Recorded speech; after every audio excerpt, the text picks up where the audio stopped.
Hello বন্ধুরা, আশা করি সকালে ভালো আছেন। আজকে আমি বেগুনের একটা রেসিপি বানাবো। এই জন্য আমি 4খানা মাঝারি সাইজের বেগুন নিয়ে নিয়েছি।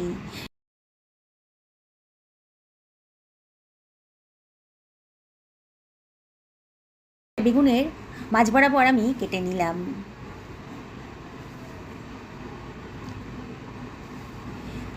আবারও এটাকে দুভাগ করে আবারও সাইড দিয়ে আমি কেটে নিচ্ছি, বোটা সহ কাটবো।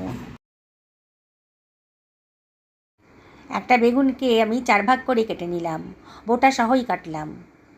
আশা করি দেখে বুঝতে পারছেন আমি কীভাবে কাটলাম বেগুনগুলোকে।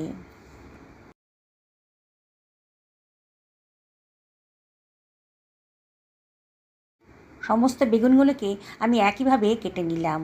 পাত্রের ভেতর বেগুনের টুকরোগুলো আমি দিয়ে দিয়েছি, আর এর ভেতরে দিয়ে দিলাম জল। আর এর ভেতরে আমি দিয়ে দিচ্ছি 1 টেবিল চামচ মতো লবণ। লবণ জলে ভিজিয়ে রাখলে পরে বেগুনের ভেতর যে কষটা থাকে সেটা চলে যাবে।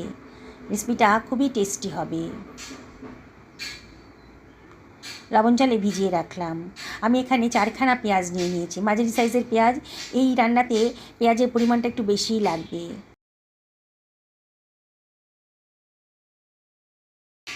পেঁয়াজটাকে এবার আমি কুচি কুচি করে কেটে নিচ্ছি। অন্য একটা জায়গায় ওইগুলোকে সরিয়ে রাখছি। কতগুলো রসুন কোয়া নিয়ে নিয়েছি, এগুলোকে আমি কুচি কুচি করে কেটে নেব। যারা বেগুন খেতে পছন্দ করেন না তারাও কিন্তু এই রেসিপিটা দিলে পারে চেটেপুটে খেয়ে নেবে। 1 ইঞ্চি পরিমাণ আদাও কুচি কুচি করে কেটে নিলাম, সরিয়ে রাখছি। বেগুনটা জল থেকে তুলে অন্য একটা পাত্রের ভেতর রেখে দিয়েছি। এবার এর ভেতরে আমি দিয়ে দেব 1 টেবিল চামচ মতো লবণ, আর এর ভেতর দিয়ে দিচ্ছি 1/2 টেবিল চামচ মতো হলুদের গুঁড়ো, 1/4 টেবিল চামচ মতো লঙ্কার গুঁড়ো এর ভেতরে দিয়ে দিলাম, আর দিয়ে দিচ্ছি বেসন। এখানে আমি 1 টেবিল চামচ মতো বেসন দিয়ে দিলাম। এবার সব কিছু বেগুনের সাথে খুব ভালো করে মিশিয়ে নেব। প্রতিটা বেগুনের পিসকে ধরে ধরে মশলার সাথে ভালো করে মাখিয়ে নিতে হবে। সমস্ত মশলার সাথে বেগুনগুলোকে মাখানো হয়ে গেছে, সরিয়ে রাখলাম। একটা কড়াই নিয়ে নিয়েছি, যে কড়াইতে আমি রান্না করব। এর ভেতরে দিয়ে দিচ্ছি কুচনো পেঁয়াজটা, কুচনো রসুনটাও দিয়ে দিলাম, আদা কুচিটাও দিয়ে দিলাম, আর দিয়ে দিচ্ছি 1/2 টেবিল চামচ মতো লবণ, 1/2 টেবিল চামচ মতো হলুদের গুঁড়ো দিলাম, 1/2 টেবিল চামচ মতো ধনের গুঁড়ো দিলাম, 1/2 টেবিল চামচ মতো জিরের গুঁড়োও দিলাম, 1/2 টেবিল চামচ মতো লঙ্কার গুঁড়ো দিলাম, আর দিয়ে দিচ্ছি 2 টেবিল চামচ মতো সর্ষের তেল। এবার হাত দিয়ে খুব ভালো করে মিশিয়ে নেব। পেঁয়াজ রসুন সমস্ত মশলার সাথে ভালো করে মিশিয়ে নিচ্ছি।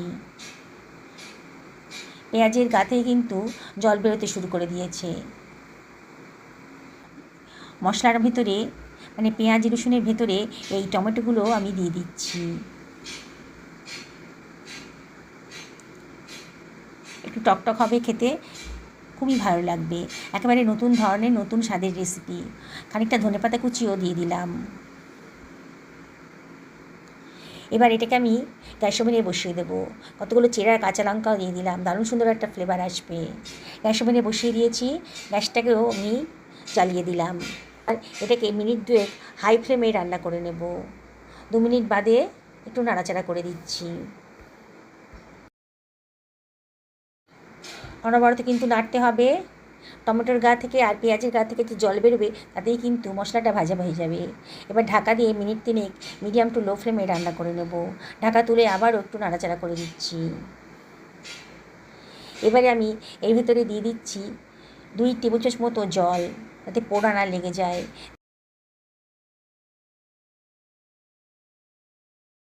আবারও ঢাকা দিয়ে এটাকে একেবারে লো ফ্লেমে রান্না করতে দেবো। আমি একটা ফ্রাই প্যান বসিয়ে দিয়েছি। ফ্রাই প্যানের ভেতর দিয়ে দিচ্ছি 1.5 টেবিল চামচ মতো সর্ষের তেল। তেলটা যখন গরম হয়ে গেছে তখন ম্যারিনেট করা বেগুন আমি এর ভেতরে দিয়ে দিচ্ছি। বুঝতেই পারছেন বেগুনগুলো একটু ভেজে নেব। একবারে সমস্ত বেগুন ভাজতে পারবো না, ব্যাচে ব্যাচে ভাজতে হবে। বললাম তো বন্ধুরা, একবার না খেলে আপনারা বুঝতে পারবেন না যে টেস্টটা কতটা অতটা মারাত্মক টেস্টের। একটা চিমটার সাহায্যে বেগুনগুলোকে এপিট ওপিট করে ভালো করে উল্টে পাল্টে ভেজে নেব। যেসব বন্ধুরা রেসিপিটা দেখছেন অথচ এখনও আমাকে সাবস্ক্রাইব করেননি, তাদের কাছে আমি একান্ত রিকোয়েস্ট করছি আমার চ্যানেলটা সাবস্ক্রাইব করবেন, পাশে থাকা বেল আইকনটা অবশ্যই ক্লিক করে দেবেন, তাহলে আমার রান্নার নোটিফিকেশানটা আপনারা চটজলদি পেয়ে যাবেন। আর যেসব বন্ধুরা ফেসবুক থেকে রেসিপিটা দেখছেন তাদেরকে আমি রিকোয়েস্ট করবো আমার পেজটা ফলো করার জন্যে। বাকি ব্যাচের বেগুনগুলোকেও একইভাবে আমি ভেজে নেব, খুব কড়া করে ভাজবো না, একটু লালচে লালচে করে কালার এসে গেলে বেগুনের গায়ে তাহলেই ভাজা হয়ে যাবে।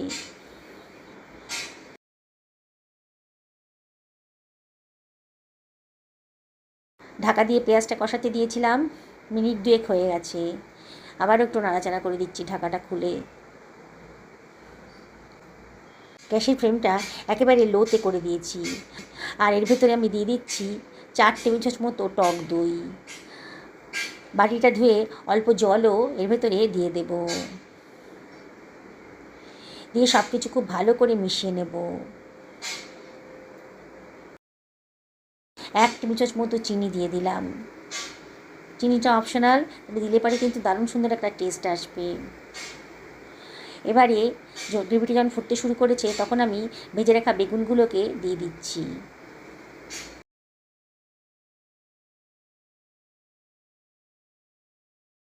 আলতো হাতে একটু নাড়াচাড়া করে নিতে হবে, বেগুন খুব নরম, ভেঙে যেতে পারে। সাইড দিয়ে আলতো হাতে একটু নাড়াচাড়া করে দিচ্ছি।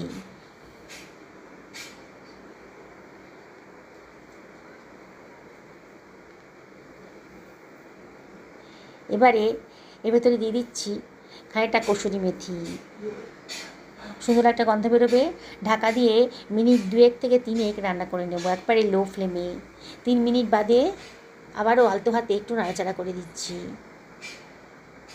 লুচি, রুটি, পরোটা, ভাত, পোলাও, ফ্রাইড রাইস যার সাথেই খান না কেন অসাধারণ টেস্টি। রাতে রুটি খাবেন তো, তাহলে এই রেসিপিটা বানিয়ে ফেলুন, দেখবেন 2খানার জায়গায় আপনি 4খানা রুটি খেয়ে ফেলেছেন, এতটাই টেস্টি। আমি একটা সার্ভিং প্লেটে এগুলোকে সার্ভ করে দিচ্ছি।